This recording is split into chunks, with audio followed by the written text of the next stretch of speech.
আমার বাবা মাকে রেখে আরেকটা বিয়ে করতে চেয়েছিলেন বলে আমরা ৩ ভাই মিলে বাবাকে হত্যা করেছি। আমরা কি জান্নাতে যেতে পারবো? এখন আমি তাবলীগ করি। ইন্না লিল্লাহি ওয়া ইন্না ইলাইহি রাজিউন। খুবই জঘন্যতম একটি বিষয়। মানুষ হত্যা করা জঘন্য কবিরা গুনাহ। আল্লাহর জমিনে সবচেয়ে ভয়াবহ অপরাধগুলোর মধ্যে থেকে অন্যতম শীর্ষে থাকা অপরাধ হলো মানুষ হত্যা করা। এর মধ্যে আবার নিজের বাবা, জন্মদাতা পিতা, তার সাথে আচরণ, এটা তো কত বড় ভয়াবহ বিষয় সেটা বলার কোনো অপেক্ষা রাখে না। তিনি যদি আপনার মাকে রেখে আরেকটা বিয়ে করতেন, তো সেটা শরীয়ত তার জন্য নাজায়েজ রাখেনি, সেটা তার জন্য হারাম করেনি। কিন্তু আপনারা যেটা করেছেন সেটা সুস্পষ্ট হারাম, অর্থাৎ তার একটা বৈধ কাজে বাধা দিতে গিয়ে তাকে জুলুম করেছেন। এমনকি যদি অন্যায় কাজও করতেন, তারপরও আপনাদের এটা করার কোনো ইখতিয়ার ছিল না। সুস্পষ্টভাবে এটা গুনাহ তখনও হতো। তো এই ভয়াবহ এবং এই জঘন্য অপরাধ থেকে আল্লাহর কাছে মৃত্যু অবধি কেঁদে তওবা করতে হবে, মাফ চাইতে হবে এবং বাবার জন্য আল্লাহর কাছে ইস্তিগফার করতে হবে, তার জন্য সাদাকা করতে হবে এবং কিয়ামতের ময়দানে তার কাছ থেকে ক্ষমা পাওয়াটা, এটা আপনাদের জন্য চ্যালেঞ্জিং ব্যাপার। সেজন্য তওবা হতে হবে, খুব খাঁটি অন্তরের তওবা। আশা করা যায় আল্লাহ তাআলা আপনাদেরকে মাফ করবেন। আমার চাচার ৫ মেয়ে, ঢাকায় তার একটা ৫ তলা বিল্ডিং আছে। তিনি সেই বিল্ডিং তার ৫ মেয়ের নামে উইল করে লিখে দিয়েছেন। এটা কি শরিয়া সম্মত বন্টন হয়েছে? সে সম্পদে কি আমাদের কোনো হক নেই? প্রথম কথা হলো, বাবা তার সন্তানদেরকে বা মা তার সন্তানদেরকে বা যে কেউ একে অন্যকে, পরস্পরকে গিফট বা উপহার উপঢৌকন করতে পারেন। অতএব আপনার চাচা তিনি তার মেয়েদেরকে তার সম্পদের যে কোনো অংশ তিনি দান করতে পারেন, হেবা করতে পারেন, গিফট হিসাবে দিতে পারেন, সেটা তার রাইট আছে। কিন্তু যদি সমুদয় সম্পদ নিজের সন্তানদেরকে অর্থাৎ কন্যাদেরকে দিয়ে দেন এ উদ্দেশ্যে যেন অন্য ওয়ারিসরা আর সেখানে ভাগ বসাতে না পারেন, তাহলে সেটা নাজায়েজ কাজ হবে। সেটা অবশ্যই অন্য ওয়ারিসদের হক নষ্ট করার শামিল হবে। আল্লাহ রাব্বুল আলামিন সম্পদ বন্টনের ক্ষেত্রে আমাদেরকে যে নির্দেশনা দিয়েছেন, সেই নির্দেশনা দেওয়ার পর বলেছেন ফারিজাতুম মিন আল্লাহ, আল্লাহ নির্ধারণ। অতএব কলাকৌশল করে বিভিন্নভাবে ছলে বলে এটাকে নিজেরা ভোগ করা বা অন্য ব্যক্তিদেরকে মাহরুম করার চেষ্টা করা, এটা ভুল। আল্লাহ বলেছেন লা তাদরুনা আইয়ুহুম আকরাবু লাকুম নাফআ। আমাদের ওয়ারিসদের মধ্যে আল্লাহ যাকে যেটা দিতে বলছেন আমরা দেবো, কারণ আমরা জানি না কে আমাদের কতটা উপকারে আসবে। আমরা আমাদের নিজস্ব চিন্তা ভাবনা থেকে কাউকে দিলাম আর কাউকে বঞ্চিত করলাম, এটা করা উচিত নয়। অতএব যদি সমস্ত সম্পদ দিয়ে দেন অন্য ওয়ারিসদেরকে মাহরুম করবার উদ্দেশ্যে, সেটা নাজায়েজ হবে।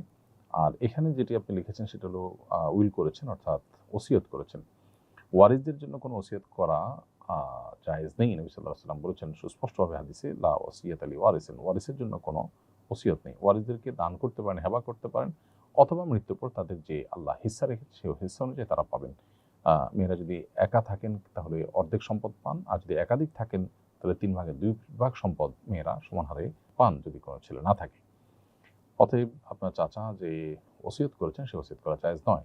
আর এমনিতে সাধারণ অবস্থাতে কোনো মানুষ যদি তার সমুদয় সম্পদ দান করার ওসিয়ত করে যান, তো সেটা তার 1/3 সম্পদের মধ্যে কার্যকর হয়। টোটাল সম্পদের মধ্যে সাধারণ ওসিয়তও কার্যকর হয় না। বিধায় আপনার চাচা এই কাজ করে থাকলে তিনি অবশ্যই শরিয়া সম্মত কোনো কিছু করেননি। স্বামী প্রবাসে থাকে, স্বামীর কাজ পর্যন্ত স্ত্রীর একা সফর করে যেতে পারবেন কি না? এটা অনেকেই করেন যে স্বামী প্রবাসে থাকেন, সৌদি আরবে থাকেন, এখান থেকে তিনি অন্য কাফেলার সাথে যান, সেখানে যে স্বামীর সাথে মিলিত হন। মাহরাম ছাড়া সফর করা মৌলিকভাবে নিষিদ্ধ। মাহরামের ব্যবস্থা যদি না করা যায় তাহলে সেক্ষেত্রে কোনো আলেমরা বলেছেন অন্য মেয়েদের সাথে মিশে যেতে পারবে, অন্য মানুষদের সাথে মিলেমিশে যেতে পারবে। যেমন এয়ারপোর্ট পর্যন্ত মাহরাম রিসিভ করে মাহরাম পৌঁছায় দিলেন এবং অন্যান্য মাহরামদের সাথে তিনি, অন্য মহিলাদের সাথে তিনি গেলেন, যাতে করে কোনো অসুবিধা হলে সেই মহিলা তারা টেক কেয়ার করতে পারে, এবং এয়ারপোর্ট থেকে স্বামী তাকে রিসিভ করলেন। এরকম করলে অনেক উলামা ইকরাম জায়েজ বলেছেন, যদিও বেশিরভাগ উলামা ইকরাম সাধারণভাবেই মাহরাম ছাড়া সফর করতে নিষেধ করেছেন, সেটা হজের সফরে হলেও। বাসার পানির মোটরে সমস্যা হওয়ার কারণে বাড়িওয়ালা সবাইকে পানি ধরে রাখতে বলেছেন। আমরা পানি ধরে রেখেছি, কিন্তু তার দুজনের ফরজ গোসলের জন্য যথেষ্ট নয়। এখন স্বামী যদি আমাকে ডাকেন, গোসলে পর্যাপ্ত পানি না থাকায় সায় না দিলে আমার গুনাহ হবে কিনা? প্রথম কথা হলো যে পানির বিকল্প, ফরজ গোসল করার জন্য আসলে অনেক বেশি পানি আমরা ব্যবহার করি, কিন্তু অনেক বেশি পানি আসলে প্রয়োজন নেই। অনেক অল্প পানিতে কিন্তু ফরজ গোসল করা যায়। অতএব ফরজ গোসল করার জন্য আপনার কেনা পানি, একটা 2 লিটার 2.5 লিটারের বোতল পানি দিয়েও কিন্তু গোসল করা সম্ভব। বিধায় স্বামী স্ত্রীর পারস্পরিক শারীরিক সম্পর্ক যেটি চরিত্র রক্ষা করবার জন্য প্রয়োজন এবং স্বামীর ডাকে বিশেষ স্ত্রীর জন্য সাড়া দেওয়া আবশ্যক হয়ে যায়, স্বামীর পুততা পবিত্রতা এটাকে রক্ষা করবার ক্ষেত্রে সহযোগিতার প্রয়োজনে, সেই জন্য বিকল্প পানির ব্যবস্থা করে হলেও, এমনকি পানি যদি কোনো ব্যবস্থা না থাকে তাহলে সেক্ষেত্রে তায়াম্মুম করবে, তারপরেও সাড়া দিতে সচেষ্ট থাকা দরকার। নামাজের মাঝখানে যদি বাচ্চা যায় নামাজে পেশাব করে দেয় তাহলে কি নামাজ ভেঙে আবার নতুন করে পড়তে হবে কিনা? নামাজের জায়গা পবিত্র হওয়া জরুরি। জায়নামাজে যদি বাচ্চা পেশাব করে তাহলে সম্ভব হলে আপনি জায়নামাজ থেকে একটু পিছনে সরে যাবেন, ডানে সরে যাবেন, বামে সরে যাবেন, সরে সেখানে সালাত আদায় করবেন। আর কোনোভাবে যদি আপনি আশেপাশে একটু সরে গিয়ে একটু সামনে কিংবা একটু পেছনে বা ডানে বা বামে কেবলামুখীটা ঠিক রেখে যদি আপনি এদিক সেদিক সরে পেশাবের জায়গায় সেজদা করলেন না, সেখানে আপনার শরীরের কোনো অঙ্গ প্রত্যঙ্গ লাগলো না, আপনার নামাজের জায়গাটাকে আপনি পবিত্র রাখলেন, সেভাবে নামাজ পড়েন, তাহলে নামাজ আদায় হয়ে যাবে। সেক্ষেত্রে নামাজ ভেঙে তারপরে আপনাকে পুনরায় পবিত্র জায়গায় দাঁড়িয়ে নামাজ পড়ার বিষয়টা আবশ্যক নয়। বাচ্চাদের জন্য বানানো নূপুরে যদি দু একটা ঘুঙুর থাকে এবং হাঁটলে তা যদি হালকা আওয়াজ আসে, সেটা পড়ানো যায় হবে কিনা? মৌলিকভাবে বাজনাদার নূপুর, যে নূপুরের মধ্যে বাজনা আছে, বাদ্যযন্ত্র আছে, বাদ্যযন্ত্রের মতো আওয়াজ সৃষ্টি হয়, সেটা কিন্তু পড়া জায়েজ নয়। আর যদি এরকমটি না হয় তাহলে নূপুরের একাংশ অপরাংশ বাড়ি লেগে সামান্য আওয়াজ সৃষ্টি হলে তাতে অসুবিধা নেই।